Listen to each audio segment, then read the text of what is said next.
Good afternoon everyone, good afternoon and welcome to GATE academy. Audio video clear है? एक बार confirm कीजिए। Good afternoon Vivek, good afternoon technical DK, good afternoon Anil, नमस्कार।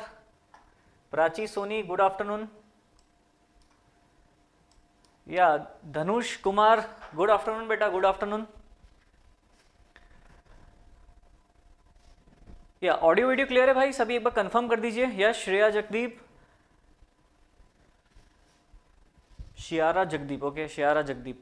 Good afternoon, good afternoon, नमस्कार सभी को। सभी का स्वागत है गेट एकेडमी के इस ऑनलाइन लर्निंग प्लेटफॉर्म पे। और शेयर कर दीजिए भाई, सभी सेशन को शेयर कर दीजिए और फटाफट पब्लिक को बुला लीजिए। पब्लिक बहुत कम होते जा रही है दिन प्रतिदिन, ठीक है। आपकी रिस्पॉन्सिबिलिटी है पब्लिक को लेकर आना, ठीक है। गुड आफ्टरनून विवेक, ठीक है, क्लियर है, okay, all clear, very good. चलिए तो फटाफट शेयर कर दीजिए सेशन को शेयर कर दो, लाइक कर दो सेशन को और स्टार्ट करने वाले हैं हम। Yes Vikas, okay, thank you Vikas Kumar Mahto, clear है, ओके। फटाफट शेयर कर दो सभी ग्रुप में, टेलीग्राम के ग्रुप में अभी शेयर करो। मैं 2 मिनट का टाइम दे रहा हूँ आप लोग सभी को। फटाफट शेयर कर दीजिए सेशन को और पब्लिक को बुलाओ भाई। पब्लिक आएगी आप लोगों का फायदा है, पब्लिक नहीं आएगी आप लोगों का नुकसान है। समझो इस चीज़ को, ठीक है, समझो इस चीज़ को, हर बार बोल रहा हूँ मैं, समझ जाया करो। तो शेयर कर दो फटाफट सभी पब्लिक में, आपके जितने भी ग्रुप्स वगैरह बने हुए हैं सभी में शेयर करो भाई। और पब्लिकों को बुला लो अपने स्कूल को क्या बोल रहा हूँ, कॉलेज कलीग्स वगैरह जितने भी आपके ग्रुप वगैरह हैं सभी में आप शेयर कर दो भाई, सभी में। Yes Kuldeep Negi, good afternoon Sumit, good afternoon to everyone. Public कम क्यों होते जा रही भाई? पब्लिक कम क्यों हो रही है? मज़ा नहीं आ रहा क्या सेशन में? ये ऑलरेडी पढ़ चुके हो, गेट के क्रैश कोर्स में ऑलरेडी पढ़ चुके होंगे, तो अब मज़ा नहीं आ रहा है शायद, आई थिंक, मैं ये सोच पा रहा हूँ, ठीक है। और जिन्होंने क्रैश कोर्स अटेंड नहीं करा होगा गेट का, वो अब यहाँ पर अटेंड कर रहे हैं। क्या ये है सीन? शेयर कर दो भाई सभी में, सेशन शेयर कर दो। और आज हम देखने वाले हैं कंपास सर्वेइंग का रिमेनिंग टॉपिक। कंपास सर्वेइंग का हम रिमेनिंग टॉपिक देखेंगे। कल हमने टॉपिक्स क्या क्या देख लिए थे? कल हमने टॉपिक्स देखे थे, शेयर करते हैं, आते नहीं हैं, चलिए कोई बात नहीं, आप आपकी तरफ से शेयर कर दीजिए। अब आना नहीं आना उनके ऊपर है, ठीक है। आप आपकी रिस्पॉन्सिबिलिटी को फुलफिल कर लीजिए कि सर हमने तो शेयर कर दिया है, अब वो आए नहीं आए, ठीक है, फिर फाइन है। यदि आप शेयर कर रहे हैं कोई बात नहीं, उसके बाद आना नहीं आना उनकी प्रॉब्लम है, या ऑलरेडी यदि पढ़ चुके होंगे वो शायद ओके। मज़ा आ रहा है? ओके, नहीं सर खूब मज़ा आ रहा है, okay, very good very good. यदि मज़ा आ रहा है तो फिर अच्छी बात है।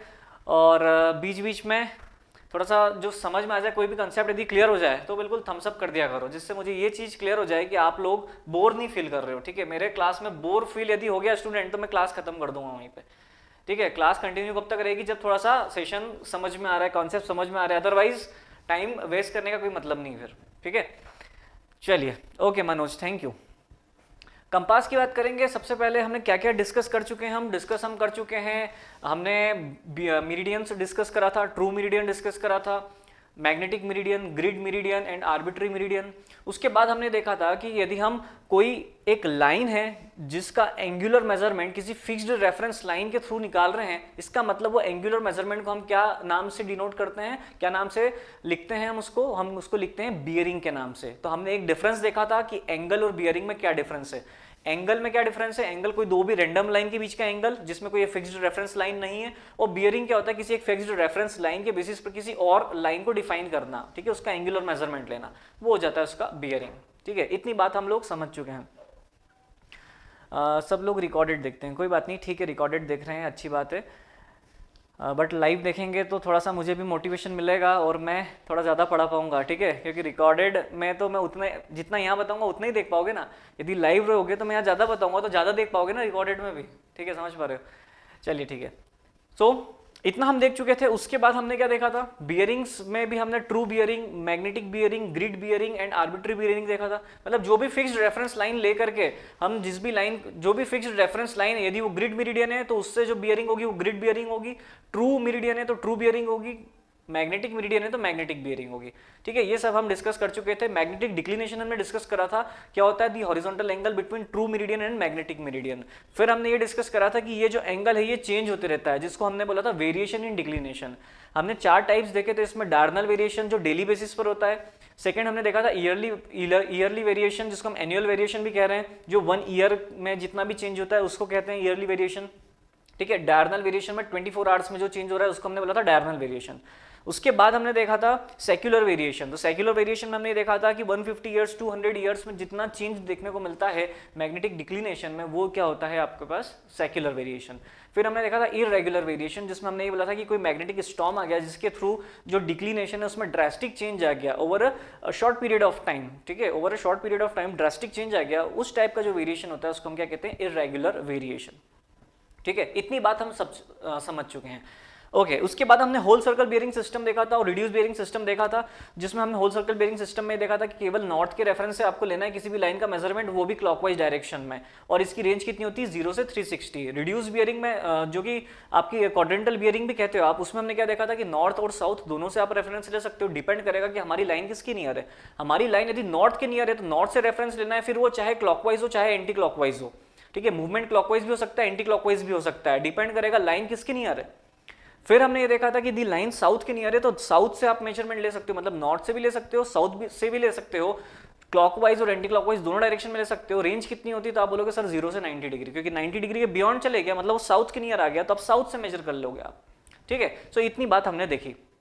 ओके, अब आज बात करते हैं एंगल ऑफ डिप की। तो एक मैग्नेटिक डिक्लिनेशन की बात हो चुकी थी हमारी, अब हम बात करते हैं एंगल ऑफ डिप की।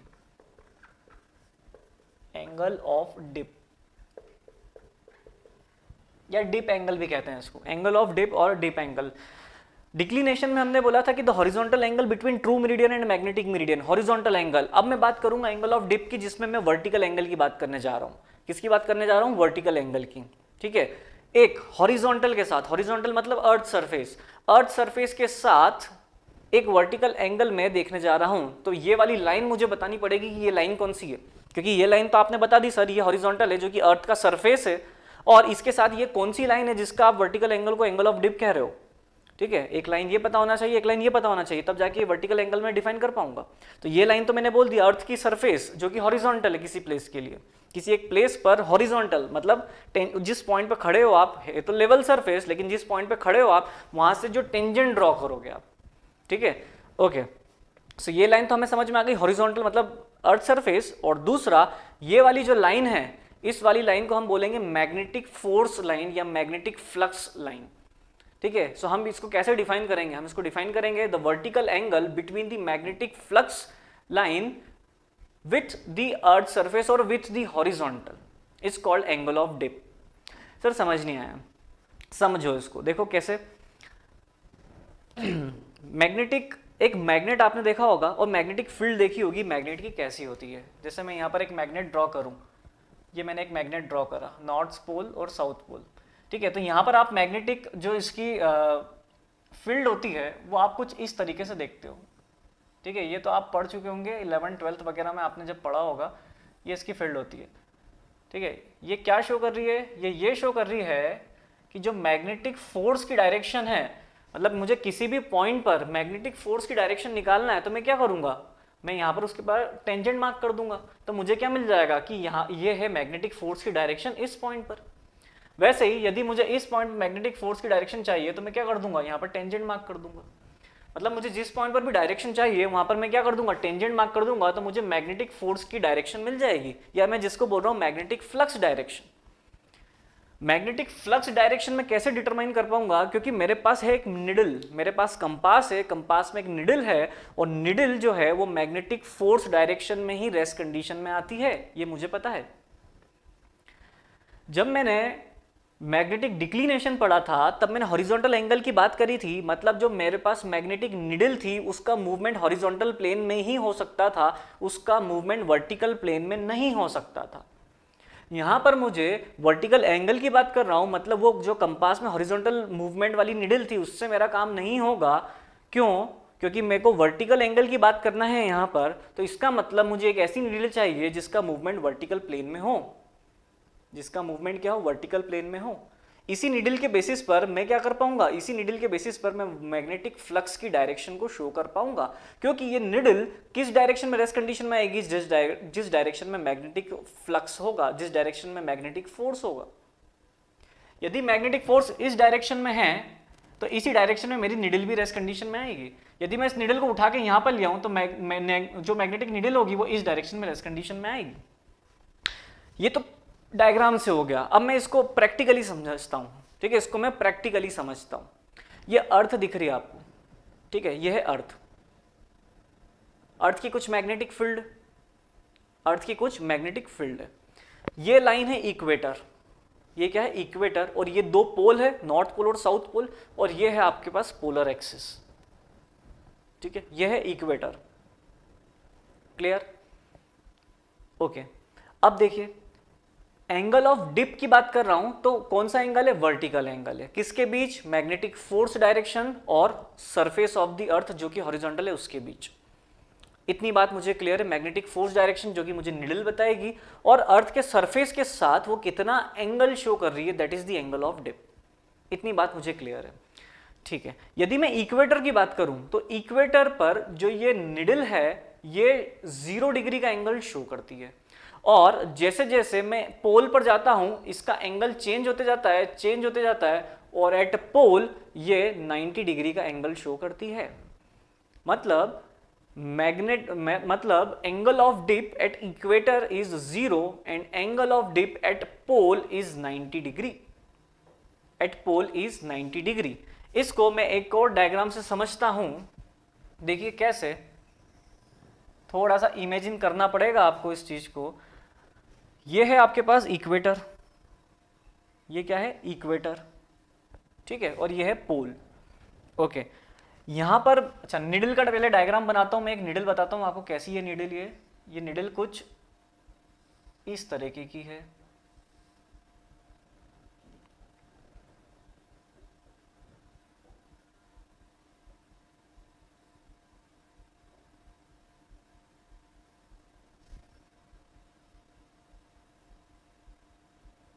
ये कुछ इस तरीके की नीडल है जो ऐसी मूव हो रही है वर्टिकल प्लेन में, ठीक है, ऐसी मूव हो रही वर्टिकल प्लेन में। ये नीडल है आपके पास, ठीक है। ये आप एलिवेशन देख रहे हो, ठीक है, ऐसा मूवमेंट है इसका।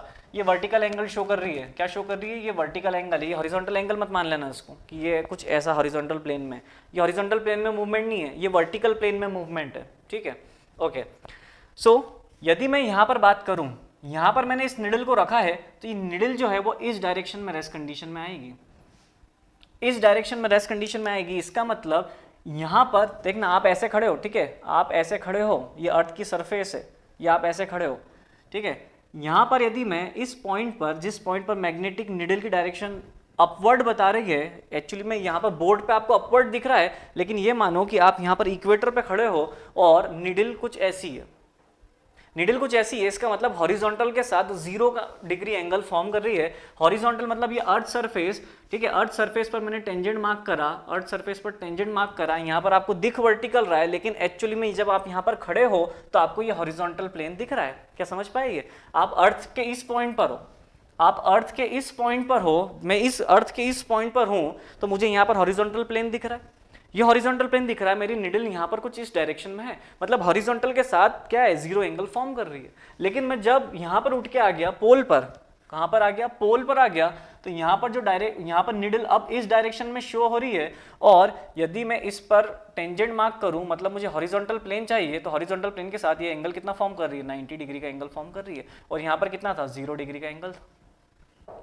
मतलब मैं पोल पे चले गया, अब इक्वेटर पे तो ये निडल मेरी कुछ ऐसी थी, जैसे जैसे पोल पे जा रहा हूं मैं, निडल का एंगल चेंज होते जा रहा है, और जैसे ही मैं पोल पे पहुंचा ये एंगल कितना हो गया, 90 डिग्री हो गया with the surface of the earth.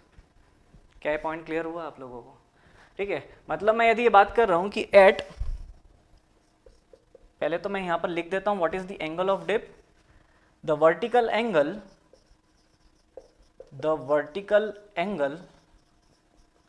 between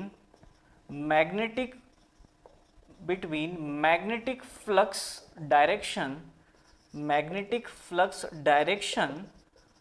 with the vertical angle between magnetic flux direction and surface of the earth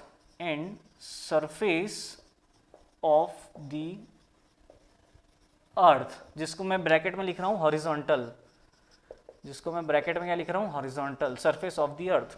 ठीक है, the vertical angle between magnetic flux direction and the surface of the earth is called angle of dip.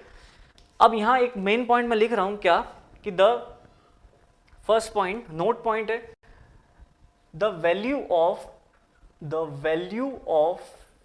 Angle of dip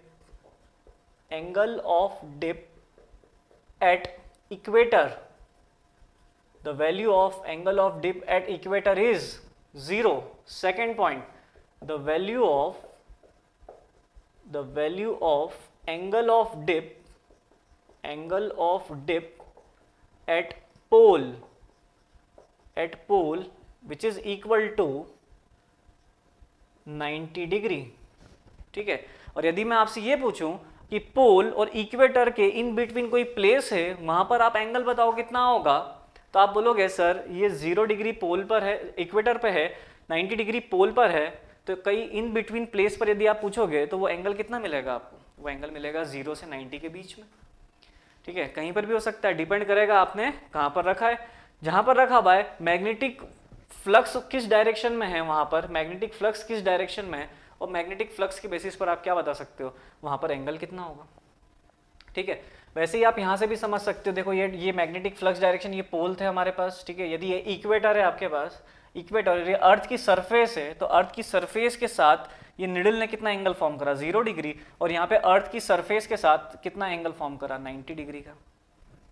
ठीक है, clear है point. क्या ये imagine कर पाए आप, मैंने जो बताया चीजें, इक्वेटर पर निडल कुछ ऐसी रहेगी, लेकिन इक्वेटर से जैसे जैसे पोल पर जाते जाऊंगा मैं, ये निडल का एंगल जो है ये चेंज होते जाएगा, और जैसे ही मैं पोल पे पहुंच जाऊंगा ये कितना एंगल शो करेगी, 90 डिग्री का एंगल शो करेगी। ठीक है, इक्वेटर पे 0 degree angle with the horizontal, और जैसे जैसे पोल पे गया ये एंगल कितना शो करेगी, हॉरिजॉन्टल के साथ 90 डिग्री का एंगल शो करेगी। ठीक है, मतलब किसी एक प्लेस पर 0 डिग्री और 90 डिग्री के बीच में एंगल लाई करने वाला है। इतनी बात मुझे क्लियर है। ओके, संबरन मोंदल, गुड आफ्टरनून भाई, गुड आफ्टरनून। तो एंगल ऑफ डिप्स मुझे समझ में आ गया, मुझे मैग्नेटिक डिक्लिनेशन समझ में आ गया। अब यहां पर मैं कुछ पॉइंट्स की और बात करता हूं, जिसमें मैं कुछ एक पॉइंट की बात कर रहा हूं, आइसोगोनिक लाइन, फिर मैं बात करूंगा एगोनिक लाइन, देन मैं बात करूंगा isoclinic line, and then aclinic line.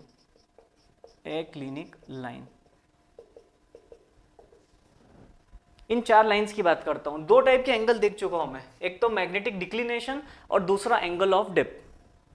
2 type के एंगल मैंने देखे, डिक्लिनेशन एंगल और एंगल ऑफ डिप। अब मैं आपसे ये बोलूं कि आइसोगोनिक लाइन वो लाइन है, उन सारे पॉइंट को ज्वाइन करती हुई लाइन है जहां पर मैग्नेटिक डिक्लिनेशन की वैल्यू सेम है, तो मान लीजिए ये कोई एक पॉइंट है जहां पर मैग्नेटिक डिक्लिनेशन की वैल्यू 20 डिग्री है। मैग्नेटिक डिक्लिनेशन आप लोगों को क्लियर है, ट्रू मेरिडियन और मैग्नेटिक मेरिडियन के बीच में जो हॉरिजॉन्टल एंगल है वो। तो किसी एक प्लेस पर मैग्नेटिक डिक्लिनेशन 20 डिग्री है, तो ऐसे सारे प्लेसेस जहां पर मैग्नेटिक डिक्लिनेशन की वैल्यू 20 डिग्री है, वहां पर पॉइंट सिलेक्ट करके यदि मैं उन पॉइंट को ज्वाइन करूं तो मुझे जो लाइन मिलेगी उस लाइन को मैं बोलूंगा आइसोगोनिक लाइन। फिर एगोनिक लाइन वो लाइन होती है जब वो सारे पॉइंट को मैं ज्वाइन करूं जहां पर मैग्नेटिक डिक्लिनेशन की वैल्यू 0 है, जहां पर मैग्नेटिक डिक्लिनेशन की वैल्यू क्या है, 0। सो मैंने वो सारे पॉइंट सिलेक्ट करे जहां पर मैग्नेटिक डिक्लिनेशन की वैल्यू 0 है और उन सारे पॉइंट को ज्वाइन कर दिया, मुझे एक लाइन मिली, उस लाइन को मैंने बोला एगोनिक लाइन। फिर मैं बात कर रहा हूं आइसोक्लिनिक लाइन की, तो मैंने 2 एंगल पढ़े थे, एक तो मैग्नेटिक डिक्लिनेशन जो कि हॉरिजॉन्टल एंगल था और एक एंगल ऑफ डिप जो कि क्या है, वर्टिकल एंगल है। हॉरिजॉन्टल एंगल की मैंने बात कर ली कि ये यहां पर सेम मैग्नेटिक डिक्लिनेशन वाले पॉइंट को ज्वाइन करा है, यहां पर 0 मैग्नेटिक डिक्लिनेशन वाले पॉइंट को ज्वाइन करा है, यहां पर सेम एंगल ऑफ डिप वाले पॉइंट को ज्वाइन करने वाला हूं और यहां पर 0 एंगल ऑफ डिप वाले पॉइंट को ज्वाइन करने वाला हूं।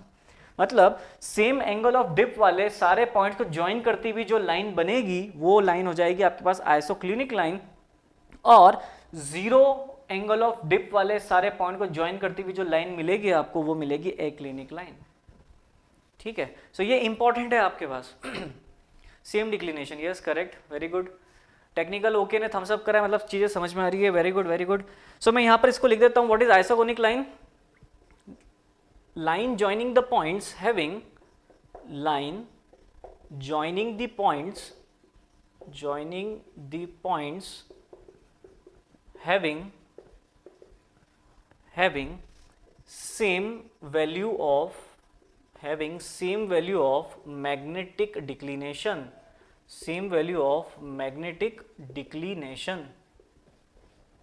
ठीक है सर, ये पॉइंट क्लियर हो गया। यहां पर सिमिलरली पूरा लिख लीजिए, line joining the points having, same की जगह आ जाएगा zero value, line joining the points having same value of magnetic declination, having zero declination, having zero magnetic declination. Clear? Zero magnetic declination. Okay, isoclinic line, isoclinic line क्या है? यहां पर same लिखेंगे, बस सेम वैल्यू ऑफ क्या लिख देंगे, same, मैं यहां पे शॉर्ट में लिख देता हूं, आप लोग पूरा लिख लिएगा, same value of angle of dip, same value of angle of dip. और यहां पर अक्लिनिक लाइन में हम लिखते हैं, एक क्लिनिक लाइन में यहां पर लिखते हैं जीरो वैल्यू, शॉर्ट में लिख रहा हूं मैं, आप लोग फुल लिख लीजिएगा, zero value of angle of dip, zero value of angle of dip. ठीक है, सो ये 4 पॉइंट्स क्लियर है आप लोगों को। दो एंगल हमने देखे थे, एंगल ऑफ डिप और एंगल ऑफ डिक्लिनेशन, जिसको हम मैग्नेटिक डिक्लिनेशन भी कह रहे हैं या केवल डिक्लिनेशन भी कहते हैं हम। ठीक है, isogonic line and isoclinic line की कोई प्रॉपर्टी होती है? यही प्रॉपर्टी ना भाई, इनकी अलग से कोई प्रॉपर्टी नहीं है, बस इनकी डेफिनेशन है, और वो ये है कि line joining the points having same value of magnetic declination, बस। ठीक है, इससे ऊपर कभी कहीं किसी भी एग्जाम में क्वेश्चन अभी तक देखने को नहीं मिला है, कोई सी भी एग्जाम में इससे ऊपर क्वेश्चन देखने को नहीं मिला है। ठीक, ओके, सो इतना लिख लीजिए, फिर आगे बढ़ते हैं। ले लीजिए स्क्रीनशॉट जिसको भी लेना है।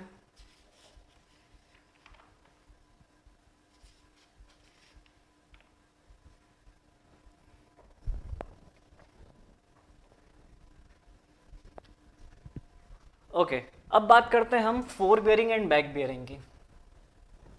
Four bearing and back bearing की बात करते हैं, फिर हम बात करेंगे लोकल अट्रैक्शन की। Fore bearing and back bearing की बात करते हैं, फिर हम बात करेंगे लोकल अट्रैक्शन की।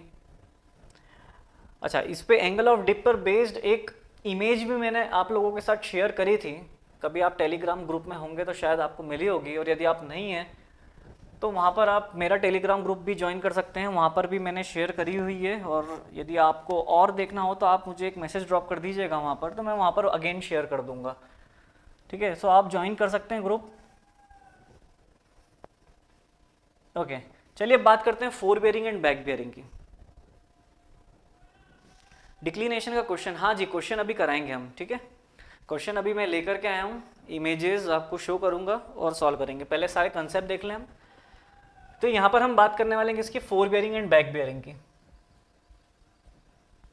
Fore bearing and back bearing. Fore bearing and back bearing की बात करते हैं। फॉरवर्ड डायरेक्शन में जो बियरिंग लेंगे वो फोर बियरिंग होगा, बैकवर्ड डायरेक्शन में जो बियरिंग लेंगे वो बैक बियरिंग होगा। सर कैसे?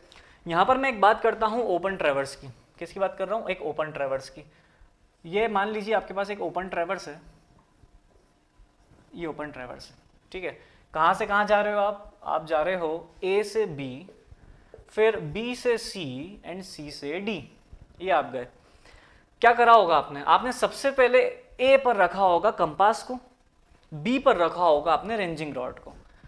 ए पर रखे कंपास से बी पर रखी रेंजिंग रॉड को आपने साइड करा, और कंपास के थ्रू आपको मिल गई इस लाइन की बियरिंग, दैट इज θ1। उसके बाद आपने कंपास को ए से उठाकर रखा बी पर, रेंजिंग रॉड को बी से उठाकर रखा सी पर, और सी पर रखी रेंजिंग रॉड को कंपास से साइड करा, और आपको एक बियरिंग मिल गई θ2। सिमिलरली सी से डी θ3। मेरा डायरेक्शन ऑफ सर्वे क्या हो गया? ए से बी, बी से सी, सी से डी, मतलब यह है मेरा direction of survey. This is direction of survey. Clear? यदि मैं ए से बी को देख रहा हूं, मतलब मैं आगे की तरफ बढ़ रहा हूं, फॉरवर्ड डायरेक्शन में जा रहा हूं, तो मैं ए से बी को देख रहा हूं, तो ये theta one is the fore bearing of line A B. Theta one is what? Fore bearing of line A B.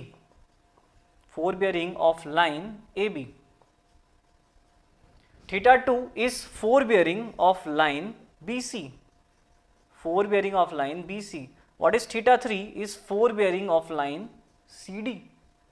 यदि फॉरवर्ड डायरेक्शन में देख रहा हूं तो फोर बियरिंग, और यदि मैं बैकवर्ड डायरेक्शन में देखूंगा तो बैक बियरिंग. तो बैकवर्ड डायरेक्शन में क्यों देख रहा हूं मैं? तो देखिए मैं बैकवर्ड डायरेक्शन में क्रॉस चेक कर रहा हूं कि मेरी फोर बियरिंग यदि है किसी लाइन की तो बैक बियरिंग कितनी होगी, फिर मैं देखूंगा दोनों का डिफरेंस कितना है. चलिए सो पहले तो मैं समझता हूं बैक बियरिंग मतलब क्या. मेरा डायरेक्शन ऑफ सर्वे इस तरफ है, मतलब मैं ए से बी को देख रहा हूँ, बी से सी को देख रहा हूँ, सी से डी को देख रहा हूँ, तो फोर बियरिंग है. यदि मैं बी से ए को देख लूँ तो बी से ए को देखोगे आप तो उसका मतलब आपको एक ये वाली बियरिंग मिलेगी. Suppose this bearing is theta two dash, so आपको ये मिलेगी theta two dash is back bearing of line, theta two dash is back bearing of line A B.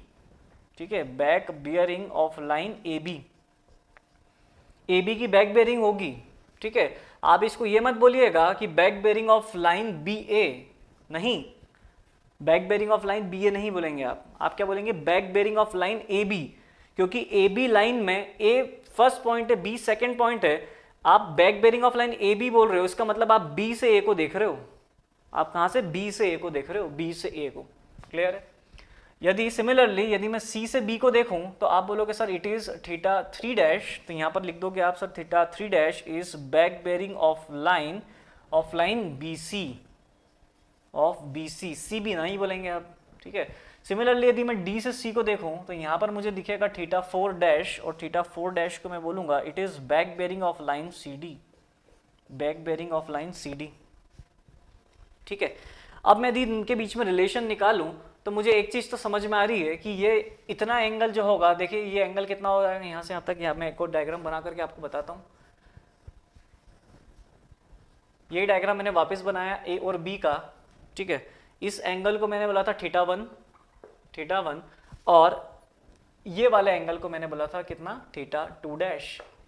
ठीक है, क्या इस थीटा वन को मैं यहां पर भी लिख सकता हूं? This is also theta one. ये भी कितना होगा? थीटा वन होगा. यदि ये थीटा वन है तो थीटा टू डैश में से यदि मैं थीटा वन माइनस कर दूं तो क्या ये वाला एंगल 180 डिग्री आ जाएगा आपके पास? 180 डिग्री. थीटा टू डैश में से यदि मैंने थीटा वन माइनस कर दिया तो इतना 180 डिग्री आ गया मेरे पास.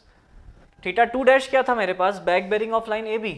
क्या था? Back bearing of line A B में से मैंने थीटा वन क्या था? Fore bearing of line A B, fore bearing of line A B.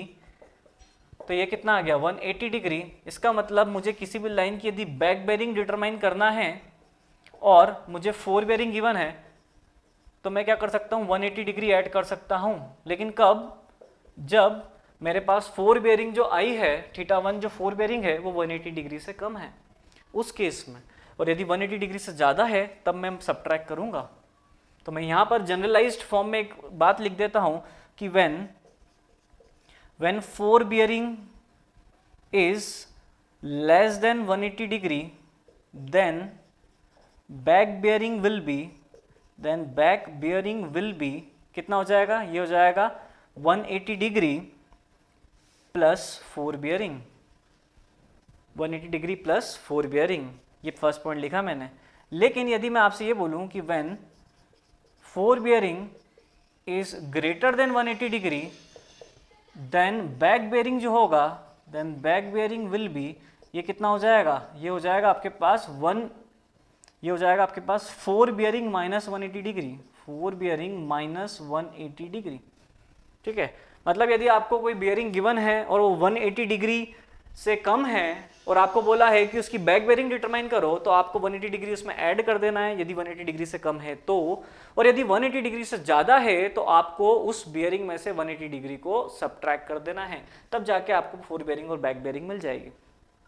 मतलब आपको एक चीज़ समझ में आई यहाँ से, और वो ये कि फोर बियरिंग और बैक बियरिंग का जो डिफरेंस होता है वो कितना होता है? प्लस माइनस 180 डिग्री होता है. कितना होता है? फोर बेरिंग और बैक बेरिंग का डिफरेंस प्लस माइनस 180 डिग्री होता है.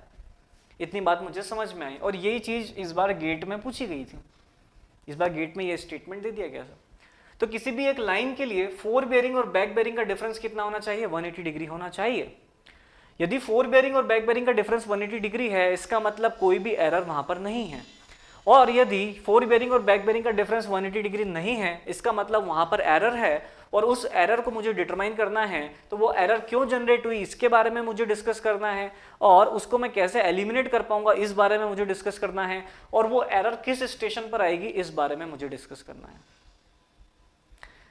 करते हैं डिस्कस। देखिए सर, यहां पर फोर बेयरिंग और बैक बेयरिंग का डिफरेंस, जैसे मान लीजिए आपके पास कोई भी लाइन ए बी है, आपको उसकी फोर बेयरिंग गिवन है जो कि 180 डिग्री से कम है, और आपको बोला है इसकी बैक बेयरिंग डिटरमाइन करो, तो आप इसमें 180 डिग्री ऐड कर देंगे तो आपके पास इस लाइन की बैक बेयरिंग आ जाएगी।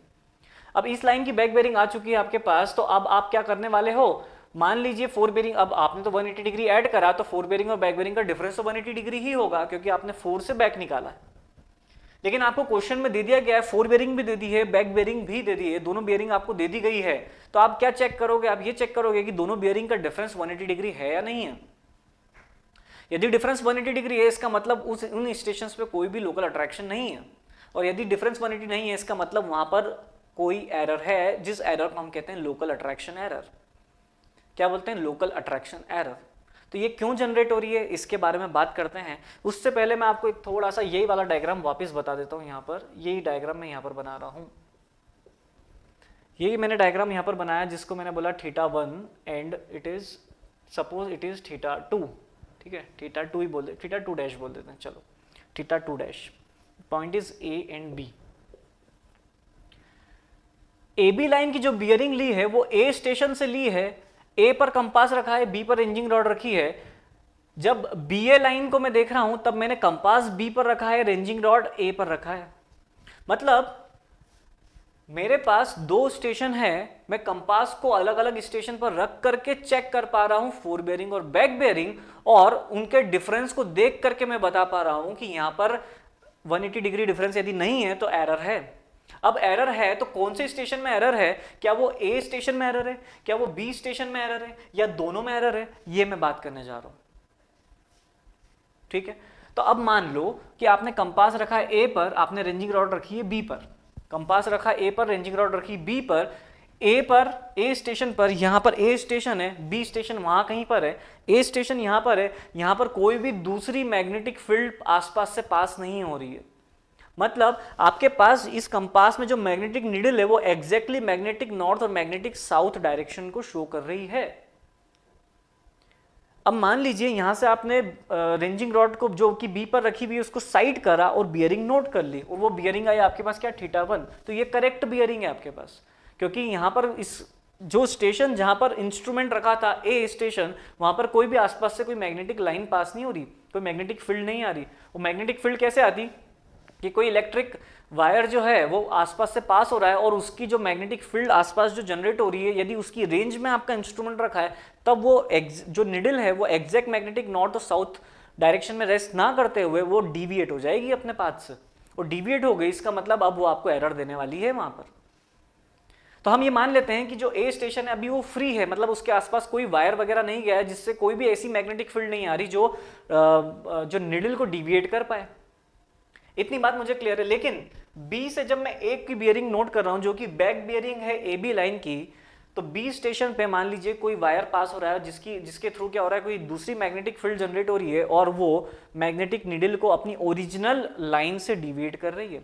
यदि ओरिजिनल लाइन से डिविएट कर रही है, इसका मतलब बी से ए की जो बियरिंग है वो गलत आएगी, मतलब back bearing of line A B गलत आएगी। तो यदि आप फोर बेयरिंग और बैक बेयरिंग का डिफरेंस देखोगे तो 180 डिग्री नहीं आएगा। इसका मतलब किसी ना किसी स्टेशन पर एरर है, किसी ना किसी स्टेशन पर क्या है? एरर है, ठीक है, किसी ना किसी स्टेशन पर एरर है। अब ये पॉसिबिलिटी भी हो सकती है कि ए स्टेशन पर भी एरर हो, ये पॉसिबिलिटी भी हो सकती है कि बी स्टेशन पर भी एरर हो, ये पॉसिबिलिटी भी हो सकती है कि ए फ्री हो, बी पर एरर हो, ये पॉसिबिलिटी भी हो सकती है कि ए पर एरर हो, बी फ्री हो। यदि मैं आपसे ये बोलूं कि ए भी अफेक्टेड है, बी भी अफेक्टेड है, मतलब ए स्टेशन से जहां पर रीडिंग ली है वहां पर भी कोई इलेक्ट्रिक लाइन पास हो रही थी जिसकी मैग्नेटिक फील्ड के कारण निडल जो है डिविएट हो गई। यदि निडल डिविएट हो गई है, इसका मतलब यहां पर कुछ एरर है और मान लीजिए यहां पर भी एरर है। अब मैं ये बोल दूं आपको कि दोनों में जो एरर की वैल्यू है वो सेम है और सेम डायरेक्शन में, same magnitude and same direction में। यदि वैल्यू दोनों में जितना डिविएशन हो रहा है मैग्नेटिक नीडल में वो सेम डायरेक्शन में सेम मैग्नीट्यूड के साथ हो रहा है, तब भी आपको इन दोनों लाइन की फोर बेयरिंग और बैक बेयरिंग का डिफरेंस 180 देखने को मिलेगा। मतलब सर स्टेशन तो अफेक्टेड है लोकल अट्रैक्शन से, लेकिन हमारे पास अभी भी फोर बेयरिंग और बैक बेयरिंग का डिफरेंस 180 डिग्री ही आ रहा है। लेकिन आपने तो अभी ये बोला कि फोर बेयरिंग और बैक बेयरिंग का डिफरेंस यदि 180 डिग्री आए, इसका मतलब दोनों station free from local attraction है। तो ऐसी सिचुएशन में जब दोनों station same value of local attraction से अफेक्टेड हो, तब उस केस में हम ये मान लेते हैं कि दोनों स्टेशन क्या है, फ्री फ्रॉम लोकल अट्रैक्शन है। दोनों स्टेशन क्या है, फ्री फ्रॉम लोकल अट्रैक्शन है। अब मान लीजिए कि ए स्टेशन कुछ डिफरेंट वैल्यू से अफेक्टेड है, बी स्टेशन कुछ डिफरेंट वैल्यू से अफेक्टेड है, तब तो डेफिनेटली ए बी के बीच की फोर बेयरिंग और बैक बेयरिंग का डिफरेंस 180 डिग्री नहीं आएगा। यदि सेम वैल्यू से है तब तो डिफरेंस 180 डिग्री आएगा, और यदि अफेक्टेड है ही नहीं दोनों स्टेशन, तब भी डिफरेंस कितना आएगा, 180 डिग्री आएगा। तो यदि ए अफेक्टेड है, बी अफेक्टेड है और दोनों डिफरेंट वैल्यू से अफेक्टेड है, तब भी डिफरेंस 180 डिग्री नहीं आएगा। अब मान लीजिए केवल ए अफेक्टेड है, बी अफेक्टेड नहीं है, तब भी डिफरेंस 180 डिग्री नहीं आएगा। मान लीजिए बी अफेक्टेड है, ए अफेक्टेड नहीं है, तब भी डिफरेंस 180 डिग्री नहीं आएगा। क्या समझ पाए ये सारे पॉइंट्स? जितने भी पॉइंट्स मैंने बताया आप लोगों को समझ में आया? इस पे बेस्ड जो है वो क्वेश्चन बन जाता है, इन पॉइंट्स पे बेस्ड, और गेट में देखा गया इस पे बेस्ड क्वेश्चन मैंने कराया भी था क्रैश कोर्स में। क्या ये पॉइंट क्लियर है? तो लोकल अट्रैक्शन हमें समझ में आ गया। क्या हो रहा है लोकल अट्रैक्शन में? जब मैग्नेटिक नीडल इस डायरेक्शन में रेस्ट कंडीशन में आना थी, जो कि मैग्नेटिक नॉर्थ और मैग्नेटिक साउथ पोल को शो करती वो, लेकिन वो उस डायरेक्शन से क्या हो गई, डिविएट हो गई। ठीक है, इस डायरेक्शन में होना था लेकिन वो क्या हो गई, डिविएट हो गई। अब डिविएशन होने के कारण वहां पर क्या आ रहा है, लोकल अट्रैक्शन आ रहा है। तो लोकल अट्रैक्शन कैसे डिटरमाइन करें? तो फोर बेयरिंग और बैक बेयरिंग का डिफरेंस देख लो, 180 डिग्री नहीं है, इसका मतलब वहां पर लोकल अट्रैक्शन है। क्लियर है? क्लियर है, वेरी गुड। अब यहां पर मैं लोकल अट्रैक्शन की बात मैं ऑलरेडी कर चुका हूं आप लोगों के साथ। अब लोकल अट्रैक्शन की यदि मैंने बात कर ली है, तो यहां पर लोकल अट्रैक्शन को एलिमिनेट करने की जो मेथड्स होती हैं मैं उनके बारे में भी बात कर लेता हूं। मेथड्स, यदि मैं मेथड्स के बारे में बात करूं तो फर्स्ट मेथड जो होती है वो होती है डायरेक्ट मेथड। क्या होती है? Direct method. Very good, very good, समझ में आ रहा है, बहुत बढ़िया, थम्स अप करा सभी ने, बहुत बढ़िया, समझ में आ रहा है, very good. So direct method में एक लिमिट, इसकी क्या है, एक एप्लीकेबिलिटी है। क्या है एप्लीकेबिलिटी? देखिए कि जब इंटरनल एंगल्स किसी भी क्लोज ट्रेवर्स में, यदि मैं इंटरनल एंगल्स को डिटरमाइन करके उनका सम करूं, तो वो जो आंसर आएगा मेरे पास वो 2n-4 × 90 डिग्री के इक्वल आना चाहिए।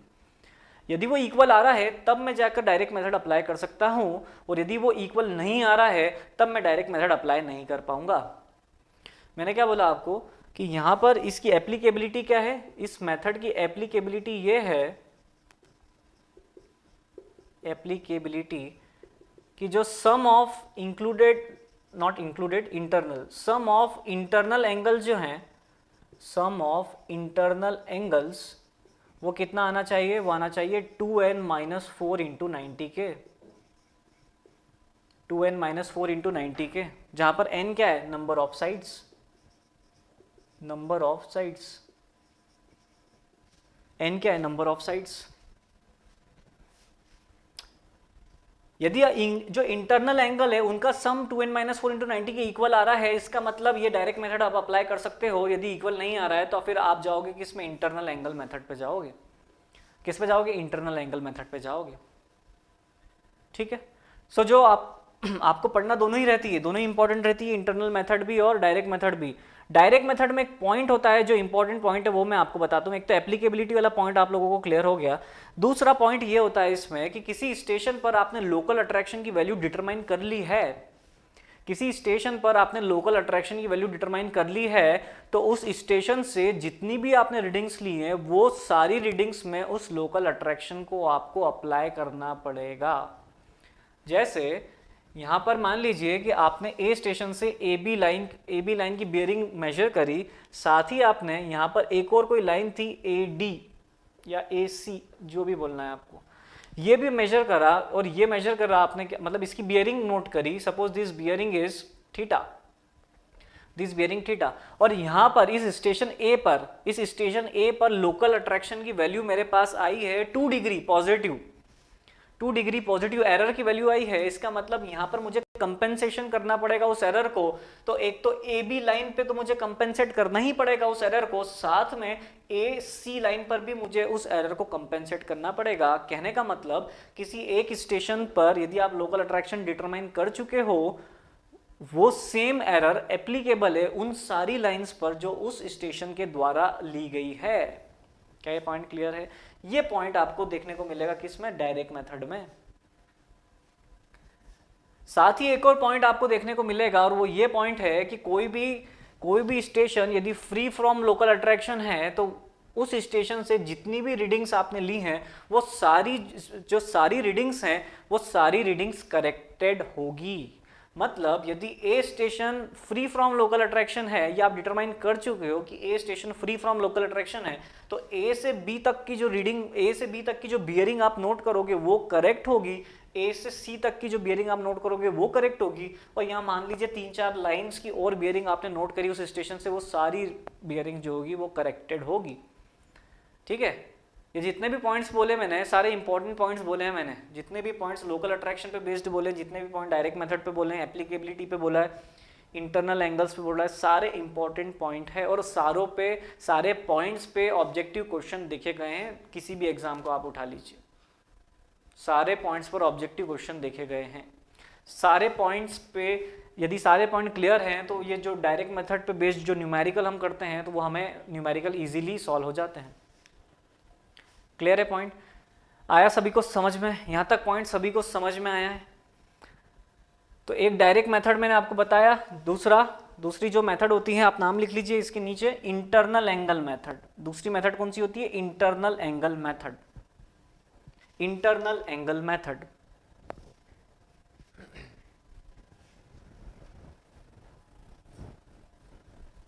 अब इसमें एक कॉन्सेप्ट मैं आपको समझाता हूं कि इंक्लूडेड एंगल कैसे डिटरमाइन करा जाता है। इंक्लूडेड एंगल कैसे हम डिटरमाइन करते हैं, इस कॉन्सेप्ट पर बात करते हैं अब हम।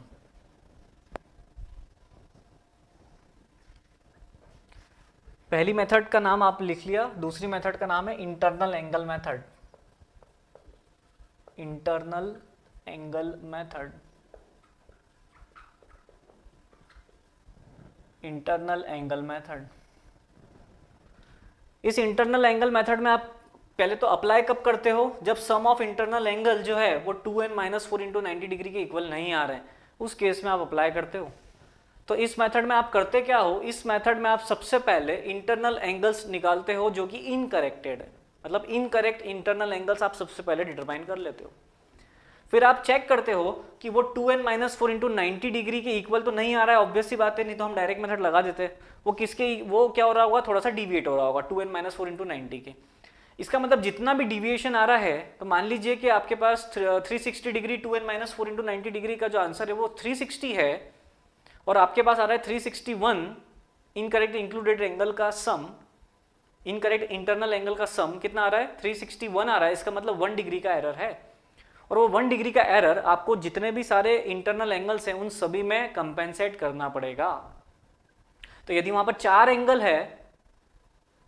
है तो 1 डिवाइडेड बाय 4 आपको करना पड़ेगा, और वो सारे इंटरनल एंगल जो कि आपने इनकरेक्ट फॉर्म में डिटरमाइन करे हैं उसको आपको करेक्टेड इंटरनल एंगल्स में कन्वर्ट करना पड़ेगा। और एक लाइन की बियरिंग आपको गिवन होगी, करेक्टेड गिवन होगी। इसका मतलब क्या कि 4 बेयरिंग गिवन होगी, बैक बेयरिंग गिवन होगी, और 4 बेयरिंग और बैक बेयरिंग का डिफरेंस 180 डिग्री आ रहा होगा उस लाइन का। ठीक है, तो एक बियरिंग करेक्टेड है आपके पास, बाकी सारे इंटरनल एंगल करेक्टेड हैं। तो एक बियरिंग करेक्टेड, सारे इंटरनल एंगल करेक्टेड, सारी बियरिंग्स आप डिटरमाइन कर सकते हो रिवर्स फॉर्म में। रिवर्स फॉर्म में सर कैसे? यहां पर आपको बियरिंग गिवन थी, आपने इंटरनल एंगल डिटरमाइन करा, अब फाइनली आपके पास इंटरनल एंगल है, अब उसके थ्रू आपको बियरिंग डिटरमाइन करना है। ठीक है, सो ये है आपके पास इंटरनल एंगल मेथड। ओके, ये पॉइंट्स आप लोग ध्यान रखिएगा internal angle method and direct method के। अब मैं आपको ये बताता हूं कि इंक्लूडेड एंगल्स क्या होता है। देखते हैं concept of included angle. Concept of included angle.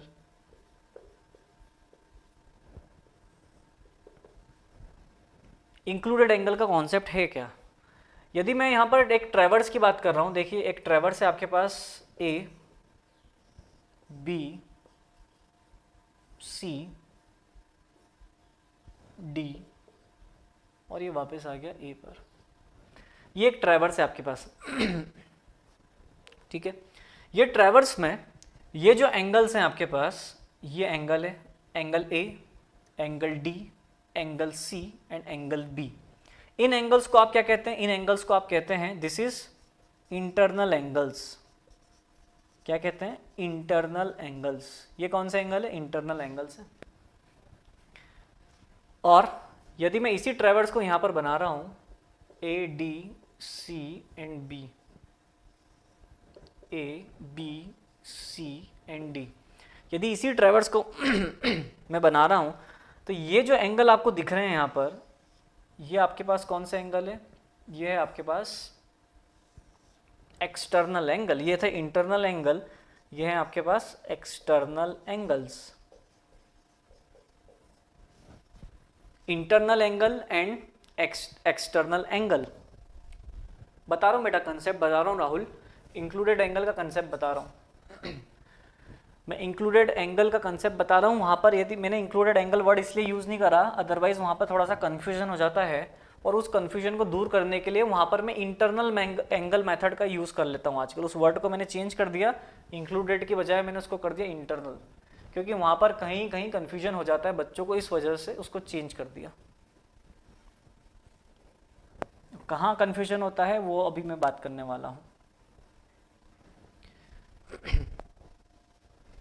तो एक्सटर्नल एंगल आपको समझ में आ गया, इंटरनल एंगल आपको समझ में आया। अब मैं बात करता हूँ इंक्लूडेड एंगल की। तो इंक्लूडेड एंगल के लिए देखिए क्या होता है। मान लीजिए आपके पास ये ट्रेवर्स है A B C and D, यही ट्रेवर्स है आपके पास, ठीक है, A B C and D. अब इंक्लूडेड एंगल का कॉन्सेप्ट ये बोल रहा है कि सबसे पहले तो आप चेक करो कि ये ट्रेवर्स जो है वो क्लॉकवाइज है या एंटी क्लॉकवाइज है। तो आप बोलोगे sir A B C D ये जो है ट्रेवर्स, ये है एंटी क्लॉकवाइज। ये क्या है? Anti clockwise. और एंटी क्लॉकवाइज यदि ये ट्रेवर्स है और एक ट्रेवर्स मैं यहाँ पर बनाता हूँ जो कि है क्लॉकवाइज, मतलब ए से बी, बी से सी, सी से डी एंड डी से ए बी सी डी, ये ट्रेवर्स कैसा है? ये ट्रेवर्स आप बोलोगे सर इट इज क्लॉकवाइज ट्रेवर्स। ये क्या है? क्लॉकवाइज ट्रेवर्स। तो इंक्लूडेड एंगल को डिफाइन कैसे किया गया है? देखिए इंक्लूडेड एंगल को डिफाइन ऐसे किया गया है कि आपका ट्रेवर्स है ए बी सी डी, यदि आपको इंक्लूडेड एंगल बी डिटरमाइन करना है, इंक्लूडेड एंगल यदि आपको बी डिटरमाइन करना है, तो आप क्या करिए, इस बी की आप एक तो फॉरवर्ड लाइन देखिए, दूसरा प्रीसीडिंग लाइन देखिए। तो यहाँ पर यदि मैं इंक्लूडेड एंगल बी डिटरमाइन करना है तो मैं प्रीसीडिंग लाइन देखूंगा, तो आप बोलोगे सर प्रीसीडिंग लाइन मतलब इसके जो पीछे वाली लाइन है वो है ए बी, और सर यहाँ पर यदि मैं फॉरवर्ड लाइन की बात करूं तो आप बोलोगे बी सी। ठीक है, ए बी जो है प्रीसीडिंग लाइन है, फॉरवर्ड लाइन क्या है? बी सी है। यदि मैं सी की बात करूंगा कि इंक्लूडेड एंगल सी डिटरमाइन करना है, तो आप बोलोगे सर इसकी प्रीसीडिंग लाइन बी सी है और इसकी फॉरवर्ड लाइन सी डी है। यदि मैं डी की बात करूंगा तो आप बोलोगे सर सी डी जो है प्रीसीडिंग लाइन है और डी ए जो है वो फॉरवर्ड लाइन है। यदि मैं ए की बात करूंगा तो आप बोलोगे सर जो ए डी है वो प्रीसीडिंग लाइन है और ए बी जो है वो फॉरवर्ड लाइन है। इतनी बात समझ में आई। तो प्रीसीडिंग लाइन से क्या करना होता है? हमें क्लॉकवाइज एंगल मेजर करना होता है। कहां तक? फॉरवर्ड लाइन तक। तो ये प्रीसीडिंग लाइन है आपके पास बी के, इंक्लूडेड एंगल बी के लिए प्रीसीडिंग लाइन है ए बी, फॉरवर्ड लाइन है B C. So preceding line से क्लॉकवाइज एंगल लेना है फॉरवर्ड लाइन तक, this is included angle B. Preceding line से फॉरवर्ड लाइन तक एंगल लेना है आपको, this is included angle C. Preceding line से फॉरवर्ड लाइन तक का angle, included angle at D. Preceding line से क्लॉकवाइज डायरेक्शन फॉरवर्ड लाइन तक, क्लॉकवाइज एंगल फॉरवर्ड लाइन तक कितना? इंक्लूडेड एंगल ए। कब? जब एंटी क्लॉकवाइज ट्रेवर्स, मतलब एंटी क्लॉकवाइज ट्रेवर्स यदि है मेरे पास, यदि मेरे पास एंटी क्लॉकवाइज ट्रेवर्स है, एंटी क्लॉकवाइज ट्रेवर्स है यदि, तो उस केस में, इस केस में मैं इंटरनल एंगल को ही इंक्लूडेड एंगल बोलूंगा। इंटरनल एंगल को ही मैं क्या बोलने जा रहा हूं, इंक्लूडेड एंगल। इंटरनल एंगल को ही क्या बोलूंगा मैं, इंक्लूडेड एंगल बोलूंगा। और क्लॉकवाइज यदि ट्रेवर्स है मेरे पास यदि क्या है, क्लॉकवाइज ट्रेवर्स है, यदि क्लॉकवाइज ट्रेवर्स है, इस केस में भी मेरा कंसेप्ट यही रहने वाला है कि प्रीसीडिंग लाइन से मुझे फॉरवर्ड लाइन तक का एंगल चाहिए। तो यहां पर देखिए ए बी, यदि मैं इंक्लूडेड एंगल बी की बात करूं तो प्रीसीडिंग लाइन कौन सी है, बी ए है, मतलब ए बी बी ए है, और फॉरवर्ड लाइन कौन सी है, बी सी है। तो प्रीसीडिंग लाइन से क्लॉकवाइज डायरेक्शन में एंगल कहां तक, फॉरवर्ड लाइन तक, मतलब एक्सटीरियर एंगल दे रहा है। यदि मैं सी की बात करूं तो प्रीसीडिंग लाइन कौन सी है, बी सी, फॉरवर्ड लाइन कौन सी है, सी डी। तो प्रीसीडिंग लाइन से फॉरवर्ड डायरेक्शन में, फॉरवर्ड लाइन तक का क्लॉकवाइज एंगल। प्रीसीडिंग लाइन कौन सी, सी डी, फॉरवर्ड लाइन कौन सी, डी ए। प्रीसीडिंग लाइन से क्लॉकवाइज एंगल कहां तक, फॉरवर्ड लाइन तक। सिमिलरली प्रीसीडिंग लाइन से क्लॉकवाइज एंगल कहां तक, फॉरवर्ड लाइन तक। मतलब यदि क्लॉकवाइज ट्रेवर्स है तो उस केस में जो आपके पास एक्सटर्नल एंगल हैं, जो क्या है, एक्सटर्नल एंगल हैं, वो आपके कहलाएंगे इंक्लूडेड एंगल। वो क्या कहलाएंगे, आपके इंक्लूडेड एंगल। मतलब ये इंक्लूडेड एंगल है आपके अब, कब, जब क्लॉकवाइज ट्रेवर्स है आपके पास, और जब एंटी क्लॉकवाइज ट्रेवर्स है उस केस में जो इंटरनल एंगल है वो है आपके इंक्लूडेड एंगल। ठीक है, हाँ भाई प्रवीण, हाय, इतना क्लियर है बात। इंटरनल एंगल इंक्लूडेड एंगल के इक्वल होंगे कब, जब एंटी क्लॉकवाइज ट्रेवर्स है, और यदि क्लॉकवाइज ट्रेवर्स है उस केस में एक्सटर्नल एंगल जो होंगे वो इंक्लूडेड एंगल कहलाएंगे। अब ये कंसेप्ट पढ़ने के बाद थोड़े बहुत इंजीनियरिंग सर्विसेज की यदि आप क्वेश्चन लगाओगे तो वहां आप ये पाओगे कि सर कॉन्सेप्ट तो आपने कॉन्सेप्ट तो ये बताया और ये करेक्ट कॉन्सेप्ट है, ये हम पढ़ चुके हैं सर, करेक्ट कॉन्सेप्ट है। लेकिन कभी होता ये है कि मान लीजिए आपको ये कुछ इस फॉर्म में ट्रेवर्स गिवन है और आपको बोला है कि फाइंड द इंक्लूडेड एंगल, आपने एक्सटीरियर एंगल डिटरमाइन करा और एक्सटर्नल एंगल या एक्सटीरियर एंगल जिसको आपने इंक्लूडेड एंगल बोला, आपके पास कोई आंसर आया एक्सटर्नल एंगल का, आपने ऑप्शन देखा, ऑप्शन में वो आंसर ही नहीं है, ऑप्शन में वो आंसर ही नहीं है। ऐसे केस में जब ऑप्शन में वो आंसर नहीं है उस केस में आप इसका इंटरनल एंगल डिटरमाइन कर लीजिए। क्या कर लीजिए, इंटरनल एंगल डिटरमाइन कर लीजिए और फिर चेक करिए क्या वो आंसर है क्या ऑप्शन में, यदि वो है तो फिर उसको टिक कर दीजिए आप। ठीक है, बहुत सारी इंजीनियरिंग सर्विसेज में इस टाइप के क्वेश्चन आए हुए हैं कि यदि आप क्लॉकवाइज ट्रेवर्स आपको गिवन है, आप बोलोगे सर एक्सटीरियर एंगल जो है वो इंक्लूडेड एंगल है, आपने डिटरमाइन कर लिया एक्सटीरियर एंगल, लेकिन ऑप्शन में वो बैठ ही नहीं रहा है, वो बैठ नहीं रहा है, तो फिर आप इंटीरियर एंगल डिटरमाइन कर लो भाई, और वो ऑप्शन में है, लगा दो टिक। ठीक है, और यदि दोनों मेंशन कर दिए, यदि आपको, यदि इंटरनल एंगल और एक्सटर्नल दोनों ऑप्शन में हैं, उस केस में इसी कंसेप्ट को फॉलो करना और एक्सटर्नल एंगल को ही इंक्लूडेड एंगल मान लेना। क्लियर है बात? ठीक है, बात क्लियर है, क्योंकि 2-3 बार देखा गया है कि वहां से जो होता है वो गलत लिखा रहता है। ठीक है, यदि दोनों ऑप्शन में गिवन है इसका मतलब, और वो आंसर यदि इंटीरियर एंगल को बता रहे हैं क्लॉकवाइज में, तो वो आंसर गलत है। कॉन्सेप्ट ये है। ठीक है, फिर वो चैलेंज वगैरह हमें करना पड़ता है उस चीज के लिए। Clear point? आई थिंक ये पॉइंट क्लियर होगा सभी को। कंफर्म कीजिए सर पॉइंट क्लियर है, थम्स अप कर दो भाई, सभी थम्स अप कर दो सर, पॉइंट क्लियर है। ले लो स्क्रीनशॉट।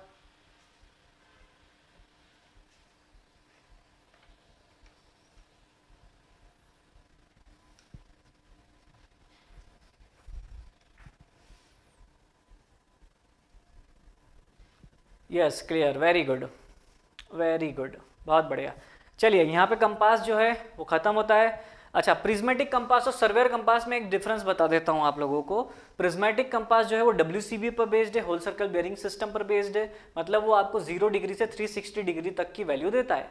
सर्वेयर कंपास की यदि हम बात करें तो वो क्वाड्रेंटल बेयरिंग सिस्टम पर बेस्ड है, जो आपको 0 से 90 डिग्री तक की वैल्यू देगा, मतलब क्वाड्रेंट के फॉर्म में देगा वो। ठीक है, मतलब नॉर्थ और ईस्ट, नॉर्थ या वेस्ट वगैरह लिख करके आप उसकी जो रीडिंग आएगी उसको आपको विथ डायरेक्शन लिखना पड़ेगा, मतलब क्वाड्रेंटल बेयरिंग, रिड्यूस बेयरिंग जो हमने कल देखा था यहाँ पे। इतनी बात क्लियर है? और डिफरेंस ये है कि प्रिज्मेटिक कंपास में प्रिज्म होता है और उस प्रिज्म के कारण जो उसमें ग्रेजुएशंस होते हैं वो इन्वर्टेड फॉर्म में होते हैं। सर इसका मतलब क्या है? इसका ये मतलब है कि जो 0 डिग्री आपको वहां पर कंपास में देखने को मिलेगा वो साउथ डायरेक्शन में देखने को मिलेगा, जो 90 डिग्री देखने को मिलेगा वो नॉर्थ डायरेक्शन में देखने को मिलेगा, जो 180 डिग्री जो है वो नॉर्थ डायरेक्शन में देखने को मिलेगा, 90 डिग्री जो है वो ईस्ट में होना चाहिए लेकिन वो वेस्ट में देखने को मिलेगा, और 270 जो वेस्ट में होना चाहिए वो आपको ईस्ट में देखने को मिलेगा।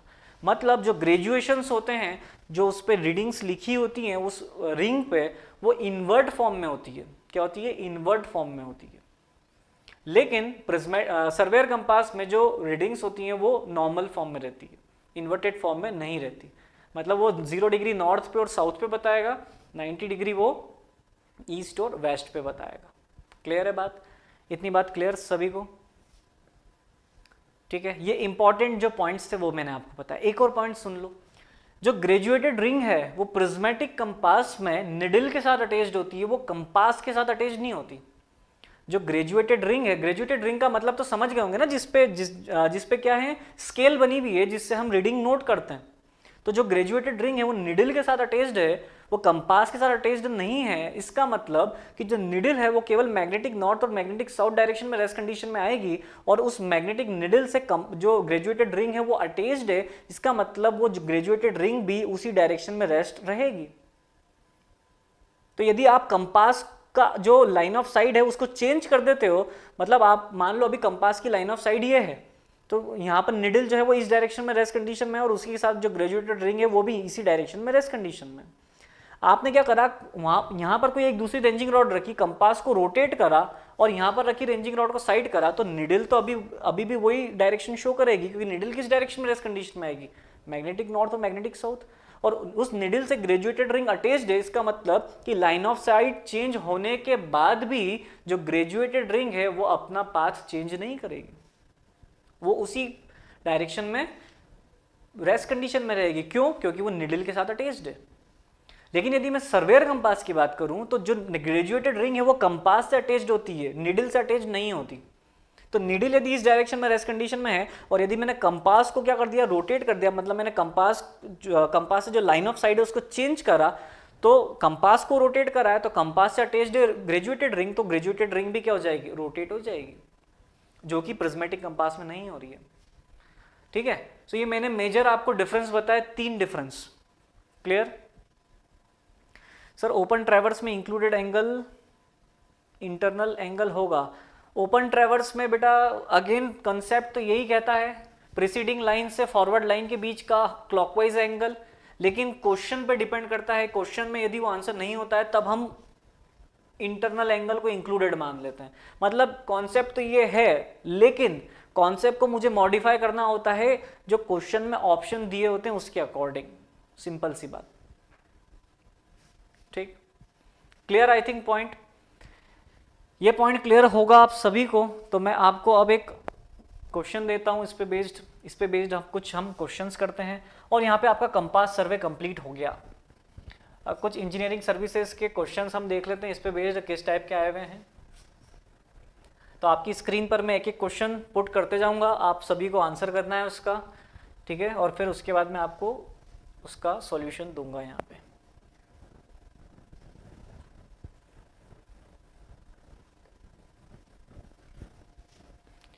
चलिए, पहला क्वेश्चन आपकी स्क्रीन पे मैं पुट करने जा रहा हूं।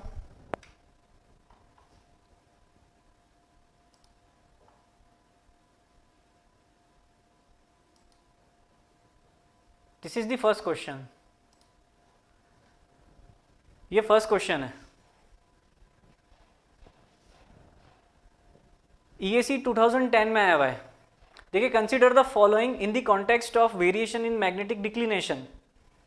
बताएं इसका answer. Secular, diagonal, annual and regular, which of this are relevant? 1 2 3, 1 2 4, 2 3 and 3 4।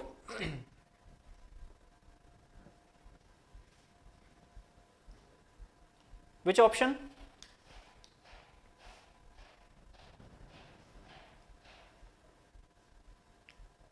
Option A. Very good, very good बेटा, वेरी गुड, वेरी गुड भाई। Rahul correct, Nilesh, Ashwin Shukla very good, very good. Planet earth, Prachi, Soni, Swaraj, very good यार बेटा, very good. हमने देखे थे 4 type के, एक secular, एक डायरनल, एक एन्युअल और एक देखा था इररेगुलर, ठीक है, जो कि मैग्नेटिक स्टॉर्म के कारण जो सडन चेंज आता है मैग्नेटिक फील्ड ऑफ अर्थ में, उसको हमने बोला था इररेगुलर। तो रेगुलर नाम की तो वहाँ कोई चीज़ नहीं थी। तो वेरी गुड, आपका आंसर हो जाएगा 1 2 3। चलिए नेक्स्ट क्वेश्चन देखते हैं।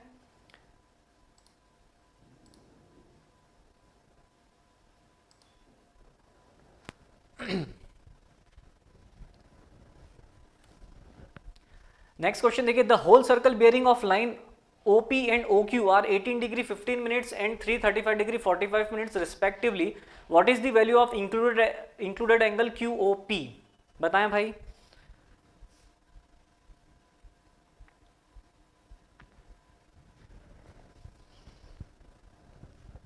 The whole circle bearing of line OP and OQ are 18 degree 15 minutes.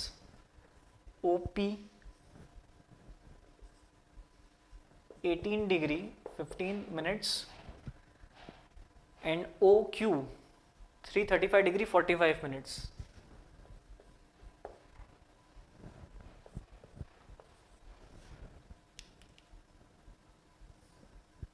Three 35 degree 45 minutes. 335 degree 45 minutes.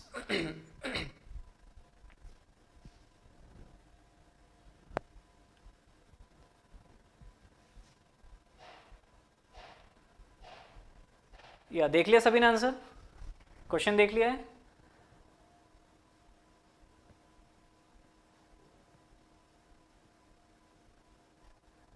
बताएं आंसर इसका।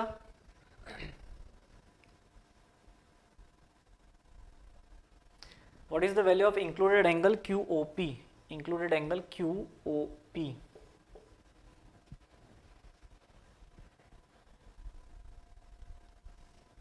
यस, ऑप्शन बी सी सभी देखने को दिख रहा है यहाँ पे। Anti clockwise internal angle, yes very good Nilesh, correct correct.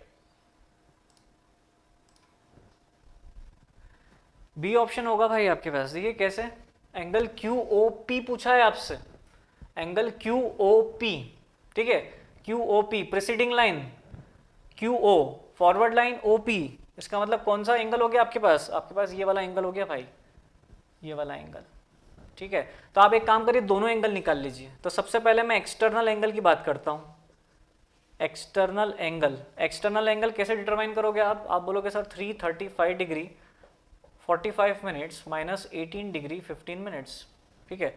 और यदि मैं इंटरनल एंगल की बात करूं, इंटरनल एंगल, तो आप बोलोगे सर इंटरनल एंगल इसका हो जाएगा, जो यहाँ से आंसर आएगा उसको मैं 360 डिग्री में से माइनस कर दूंगा। देखते हैं इसका answer. 335 degree 45 minutes minus 18 degree 15 minutes, जा रहा है आपके पास 317 डिग्री 30 मिनट्स। 317 डिग्री 30 मिनट्स, और यदि मैं इसको 360 से माइनस कर दूं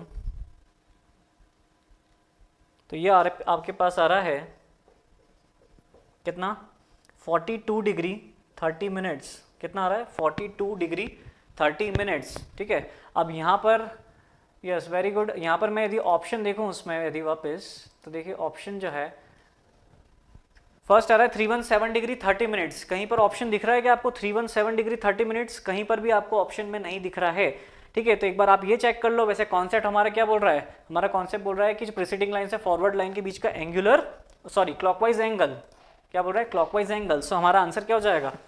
internal angle, that is 42 degree 30 minutes. क्या पॉइंट क्लियर है? Clear point. Okay, next question मैं पुट करने जा रहा हूँ यहाँ पे, question number 3। Question number 3,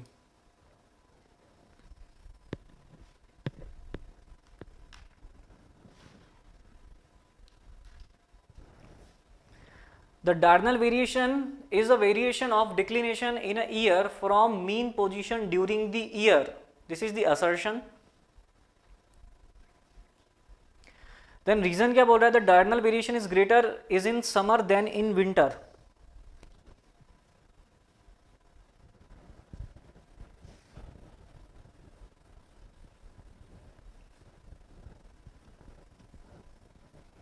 assertion reason के आपको ऑप्शंस क्लियर होंगे। फर्स्ट ऑप्शन क्या होता है कि दोनों असर्शन रीजन दोनों ट्रू हैं और जो रीजन है वो प्रॉपरली एक्सप्लेन कर रहा है। सेकंड ऑप्शन क्या होता है, सेकंड ऑप्शन ये होता है कि असर्शन रीजन दोनों ट्रू है और रीजन जो है प्रॉपरली एक्सप्लेन नहीं कर रहा है। थर्ड ऑप्शन होता है असर्शन ट्रू है रीजन फॉल्स है, और फोर्थ ऑप्शन क्या होता है कि असर्शन फॉल्स है रीजन ट्रू है। ऑप्शन कौन सा होगा, द फर्स्ट असर्शन। देखिए क्या ऑप्शन बता रहे हैं आप लोग बता रहे हैं डी। ओके, डी आंसर बता रहे हैं। दैट मीन्स कि असर्शन जो है फॉल्स है और आर रीजन जो है वो ट्रू है। Very good, very good. Diagonal variation की हमने बात करी, डायगोनल वेरिएशन डेली वेरिएशन होता है यार। यहाँ पर क्या बोला है, ईयर में होता है, नहीं वो डेली होता है। ठीक है, 1 डे पे डिपेंड करता है कितना एक दिन में डिविएशन हुआ। ठीक है, और फिर उसके बाद रीजन क्या है कि the diagonal variation is greater in summer than winter. Yes, जो समर में जो वेरिएशन है वो ज़्यादा होता है एज कम्पेयर टू विंटर। ठीक है, डे में वेरिएशन ज़्यादा होता है एज कम्पेयर टू नाइट। पोल पे वेरिएशन ज़्यादा होता है एज कम्पेयर टू इक्वेटर। तो ये दोनों पॉइंट भी आप लोग याद रखिएगा। Clear? Okay, next question.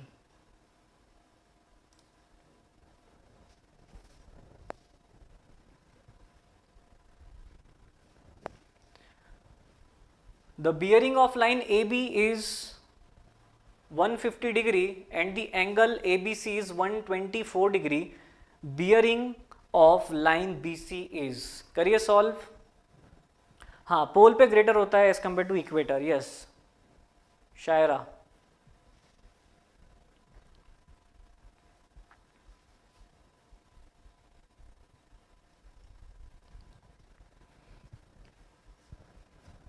Bearing of line AB is 150 degree.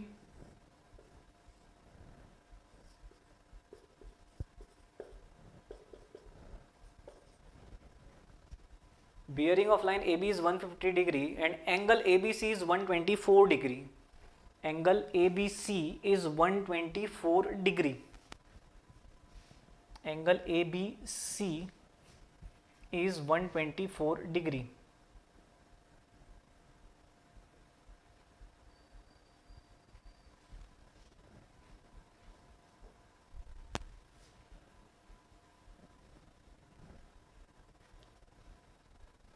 कितना आंसर, 94। वेरी गुड यार, very good,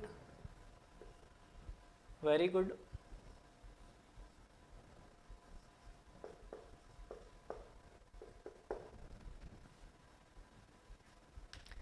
(94). Okay, 150 and angle ABC is 124 degree. Angle ABC is 124 degree, bearing of line BC। Bearing of line BC। कितना answer आ रहा है सभी का, 94। Okay,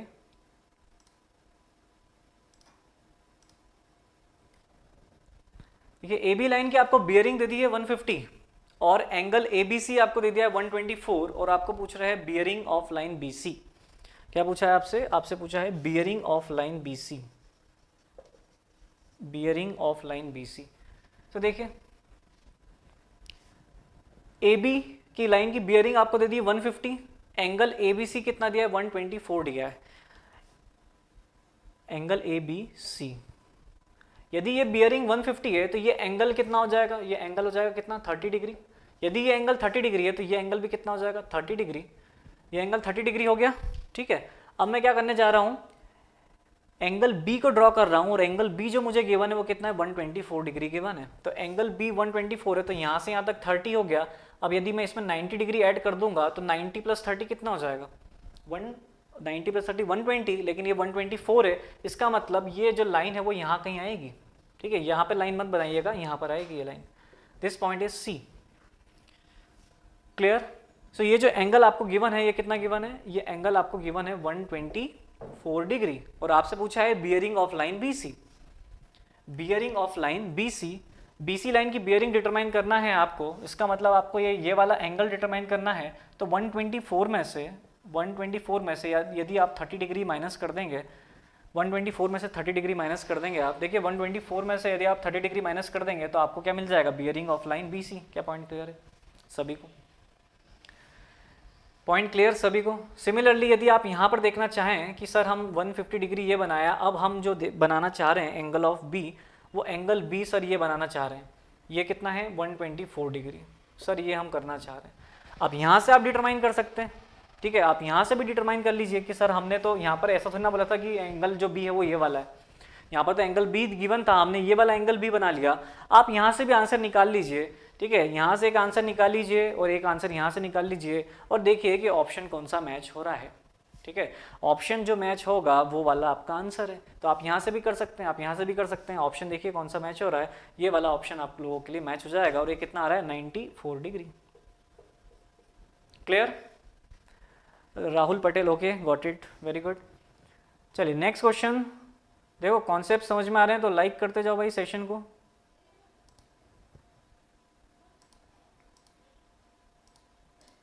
yes, ये वाला question है।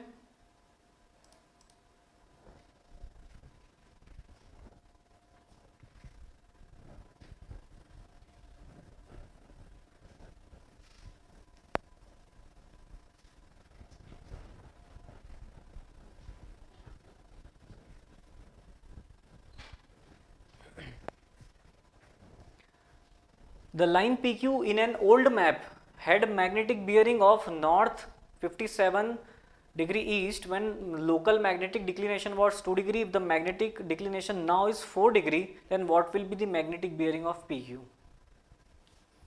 बताएं answer.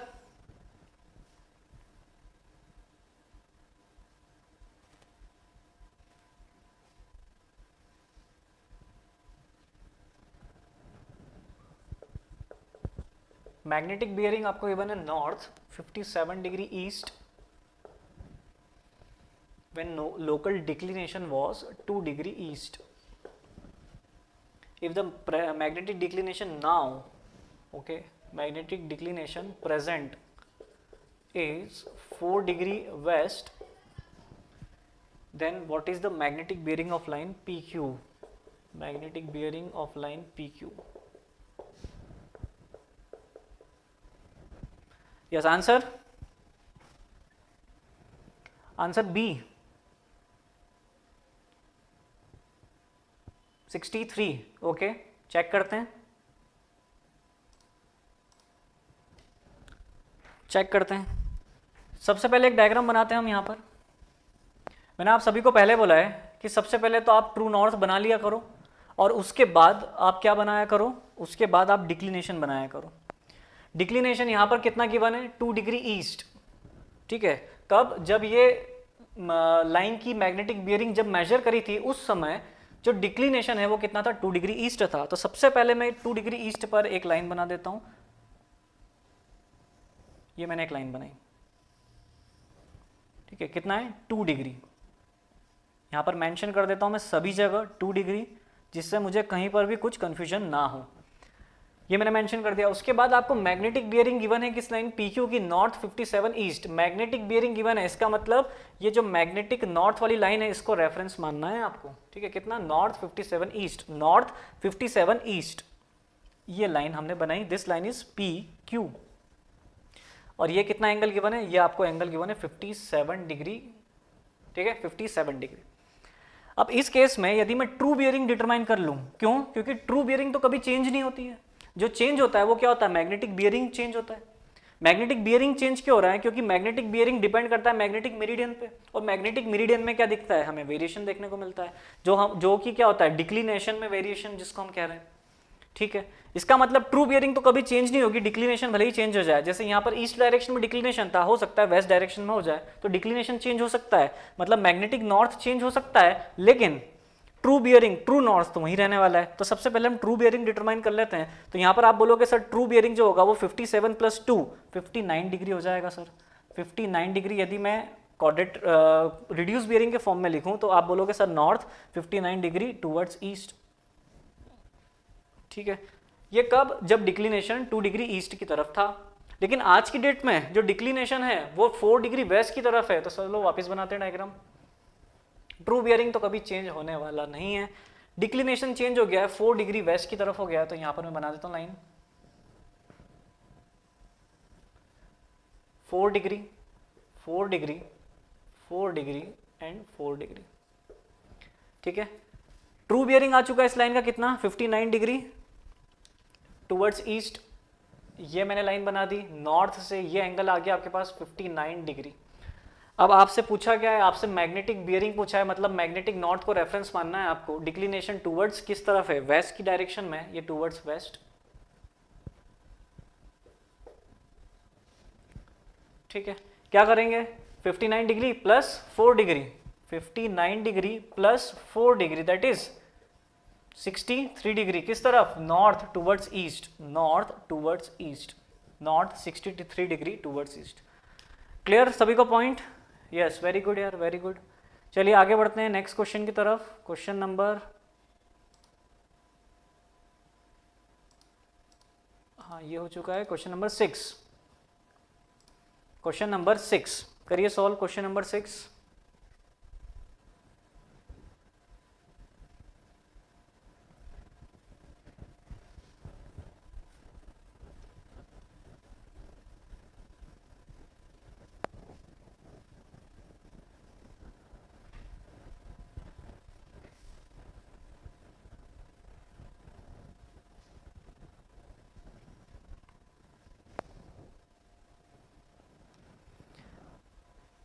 The magnetic bearing of a line on full circle mensuration basis is 55 degree 30 minutes and the magnetic declination is 5 degree 30 minutes east. Okay, magnetic bearing आपको गिवन है और डिक्लिनेशन भी given है। True magnetic bearing आपको बोल रहा है, तो इजी क्वेश्चन है, सभी बता देंगे इसका आंसर। इसका आंसर आई थिंक मुझे बताने की ज़रूरत नहीं है, ये आप चाहते हो तो चलो बता देते हैं। मैग्नेटिक बियरिंग ऑफ लाइन कितना गिवन है, 55 डिग्री 30 मिनट्स। मैग्नेटिक बियरिंग आपको गिवन है 55 डिग्री 30 मिनट्स और डिक्लिनेशन आपको गिवन है, डिक्लिनेशन इज टुवर्ड्स ईस्ट, कितना, 5 डिग्री 30 मिनट्स। और आपसे पूछा है the true magnetic bearing of line, true bearing. ठीक है, क्या आंसर आ रहा है, ए। ठीक है, इजी है भाई, सभी कर देंगे, सभी कर देंगे आंसर इसी का। क्या करना है आपको, ऐड करना है बस वैल्यू। ठीक है, क्योंकि डिक्लिनेशन जो है वो टुवर्ड्स किस तरफ है, ईस्ट की तरफ है, टुवर्ड्स ईस्ट, ये इस तरफ है डिक्लिनेशन। और आपको एक लाइन की मैग्नेटिक बियरिंग दे दी है 55 डिग्री 30 मिनट्स और आपको 5 डिग्री 30 मिनट्स का डिक्लिनेशन दे दिया, दोनों को ऐड कर दीजिएगा, आंसर आ जाएगा। ठीक है, ओके चलिए next.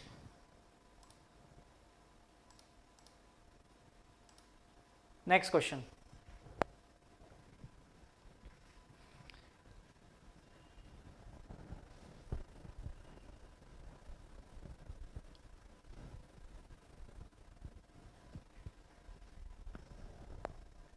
the whole circle bearing of line AB is 50 degree and line BC is 120 degree. The deflection angle at B from AB to BC.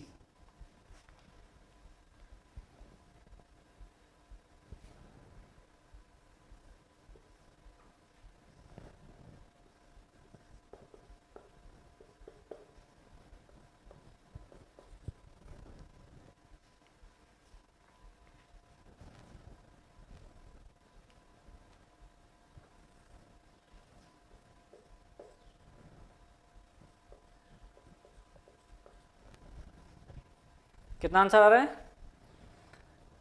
कोई स्टूडेंट ए कह रहा है, कोई स्टूडेंट बी कह रहा है, क्या बात है भाई, आंसर में वेरिएशन क्यों आ रहा है आप लोगों का। ऑप्शन में लिख देता हूँ यहाँ पे, ऑप्शन जो है फर्स्ट है 50 degree, option second is 70, option third is 110 and option D is 120। चलिए, डिफ्लेक्शन एंगल पूछा है आपसे, ठीक है, डिफ्लेक्शन एंगल एट बी।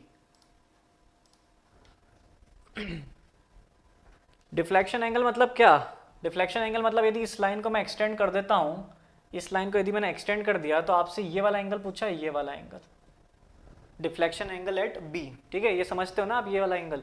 जब हम कर्व पढ़ते हैं, जब हम कर्व पढ़ते हैं तो यहाँ पर लिखते हैं पॉइंट T1, यहाँ पर लिखते हैं V, यहाँ पर लिखते हैं T2। कर्व यहाँ से स्टार्ट हुआ है और यहाँ पर एंड हो गया है, तो ये जो एंगल होता है इसको क्या बोलते हैं हम? डिफ्लेक्शन एंगल ही कहते हैं ना, कि पहले मेरी डायरेक्शन इस तरफ थी, उसके बाद मेरी डायरेक्शन इस तरफ हो गई, तो कितना चेंज हुआ? This is the deflection angle. यहाँ पर भी वही चीज़ पूछी है आपसे, डिफ्लेक्शन एंगल। तो यहाँ पर ये एंगल 50 डिग्री है, तो ये वाला एंगल भी कितना होगा? 50 डिग्री होगा। तो 120 में से 50 डिग्री माइनस कर दो, 120 डिग्री में से 50 डिग्री क्या कर दो? माइनस कर दो। आपके पास आंसर कितना आ जाएगा? 70 degree, option B. Clear? Option B. Okay, next question.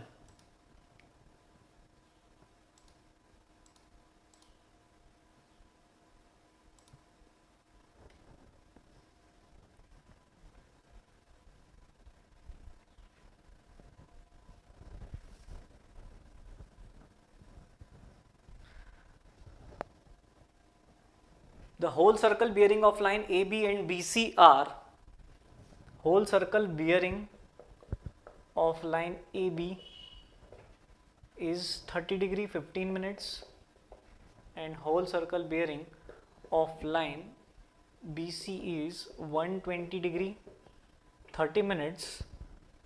What is the included angle ABC between line AB and BC? What is the included angle ABC?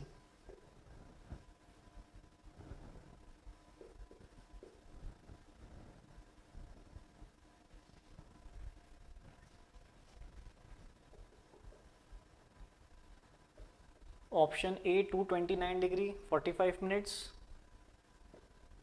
option B 89 degree 45 minutes, option C 269 degree 45 minutes, and option D 90 degree 15 minutes.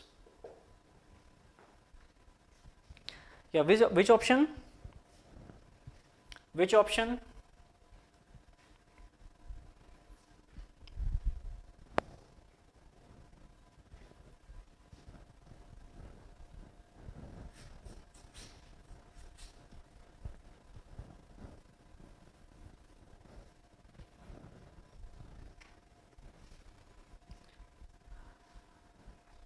कोई B कह रहा है, कोई D कह रहा है, कोई C कह रहा है। Option C 269 degree 45 minutes.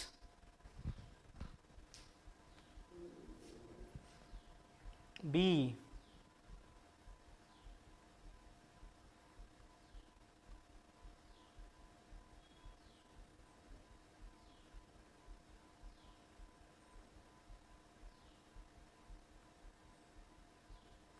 Option B 89 degree 45 minutes. देखिए यहाँ पर सभी का आंसर जो है वो अलग अलग आ रहा है, सभी का आंसर जो है वो अलग अलग आ रहा है। भाई 270 डिग्री 15 मिनट्स जो कह रहे हैं वो तो ऑप्शन में है ही नहीं, वो ऑप्शन में है ही नहीं। और यदि इस सिचुएशन में आपको यदि यहाँ पर आंसर लगाना होता तो आप कौन सा आंसर लगाते? यदि आपके पास जो आंसर आ रहा है 270 डिग्री 15 मिनट्स, यदि वो उस सिचुएशन में आपके पास ऑप्शन है ही नहीं अवेलेबल, तब आप कौन सा आंसर लगाते हैं?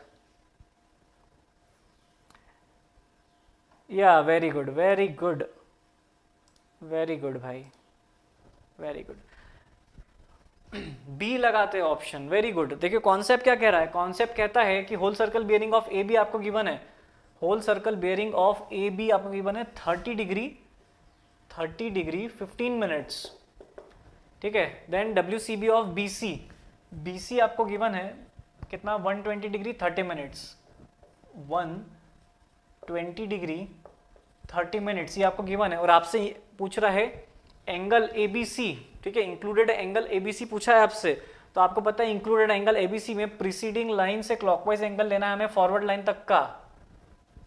ठीक है, प्रीसीडिंग लाइन से हमें एंगल कहाँ तक लेना है? फॉरवर्ड लाइन तक का लेना है। मतलब एक्सटर्नल एंगल जो होगा वो हमारा इंक्लूडेड एंगल होगा। क्या होगा? एक्सटर्नल एंगल जो होगा वो इंक्लूडेड एंगल होने वाला है, इंक्लूडेड एंगल। तो यहाँ पर हम सबसे पहले दोनों एंगल निकाल लेते हैं, एक्सटर्नल एंगल भी डिटरमाइन करते हैं और इंटरनल एंगल भी डिटरमाइन करते हैं। तो इंटरनल एंगल की यदि हम बात करें तो इंटरनल एंगल क्या हो जाएगा आपके लिए, आपके पास ए बी लाइन की 4 बेरिंग है, आप ए बी लाइन की बैक बेरिंग निकाल लीजिए। तो बैक बेरिंग यदि निकालोगे तो इसमें 180 डिग्री ऐड कर दोगे आप, तो कितना आ जाएगा, ये आ जाएगा 30 डिग्री 15 मिनट्स प्लस 180 डिग्री, ये आ जाएगा आपके पास 210। ये वाला एंगल कितना आ रहा है आपके पास, ये वाला एंगल आ रहा है 210 डिग्री 15 मिनट्स, ये एंगल आ चुका है आपके पास। अब आप इस वाले एंगल में से यदि 120 डिग्री 30 मिनट्स माइनस करेंगे तो इंटीरियर जो इंटरनल एंगल है वो आ जाएगा आपके पास। तो कितना माइनस करें, 120 डिग्री 30 मिनट्स, ये आपने माइनस कर दिया, ये आ रहा है आपके पास 89 डिग्री 45 मिनट्स इंटरनल एंगल। और मुझे एक्सटर्नल एंगल डिटरमाइन करना है तो मैं 360 डिग्री में से इसको माइनस कर दूंगा, तो ये मेरे पास कितना आ रहा है, ये मेरे पास आ रहा है 270 डिग्री 15 मिनट्स, कितना आ रहा है 270 डिग्री 15 मिनट्स। मेरा कॉन्सेप्ट क्या कह रहा है कि जो एक्सटर्नल एंगल है वो इंक्लूडेड एंगल है, तो एक्सटर्नल एंगल इंक्लूडेड एंगल है, इसका मतलब 270 डिग्री 15 मिनट्स मेरे को ऑप्शन में देखना है, मुझे ऑप्शन में नहीं दिख रहा है, तो फिर मैं किस पे जाऊंगा, इंटरनल एंगल पे जाऊंगा, और इंटरनल एंगल 89 डिग्री 45 मिनट्स आया वो दिख रहा है मुझे, तो मैं ये वाला आंसर लगा दूंगा। क्लियर है, उस सिचुएशन में ये वाला आंसर मैं लगा दूंगा। और यदि ये वाला आंसर होता यहाँ पे 270 डिग्री 15 मिनट्स तो मैं इसी आंसर को लगाता, ठीक है, मैं इस वाले ही आंसर को लगाता। और यदि मुझे दोनों दिख रहे हैं 89 डिग्री 45 मिनट 270 डिग्री 15 मिनट्स, मुझे दोनों दिख रहे हैं तो भी मैं इसी आंसर को लगाऊंगा। और बाय चांस आंसर किया ही और उसमें इसको सही बोल दिया तो फिर मैं चैलेंज कर दूंगा उस चीज को, ठीक है, उस चीज को मैं क्या कर दूंगा, चैलेंज कर दूंगा। तो बोलो भाई सभी को समझ में आया कि नहीं आया पॉइंट, सभी को पॉइंट समझ में आए, कंपास सर्वे सभी को क्लियर है, कहीं पर कोई डाउट है किसी को? और आई थिंक आप लोगों ने सारे क्वेश्चन हो गए हमारे, क्वेश्चन नंबर 8 जो है ये हाँ कर चुके हैं हम, ठीक है। सो यहाँ पर हमने सारे क्वेश्चन कर लिए हैं और आई थिंक आप लोगों ने सेशन को एंजॉय करा होगा, ठीक है। तो अब नेक्स्ट हम कल देखेंगे ट्रैवर्स सर्वे, कल हम देखेंगे ट्रैवर्स, उस पर बेस्ड क्वेश्चन देखेंगे, फिर हम स्टार्ट करेंगे लेवलिंग, ठीक है। सो आई थिंक आप लोगों ने एंजॉय करा है, बताओ भाई सभी, बता दीजिए भाई बहन जो भी हैं सभी बताओ सर एंजॉय करा, थम्सअप कर दो भाई सभी, और फिर हम मिलते हैं कल। सभी करो भाई, थम्सअप करो सभी, और लाइक और शेयर कर दो भाई सभी को। जो नेक्स्ट लिंक मैं प्रोवाइड कर दूंगा शेयर करते जाइएगा उसको, जितनी पब्लिक बुलाओगे उतना मज़ा आएगा पढ़ने में, ठीक है। चलिए क्लियर है, वेरी गुड, ठीक है। चलिए फिर मिलते हैं कल, ओके, कल मिलते हैं सेम टाइम 1 बजे, ओके, बाय बाय।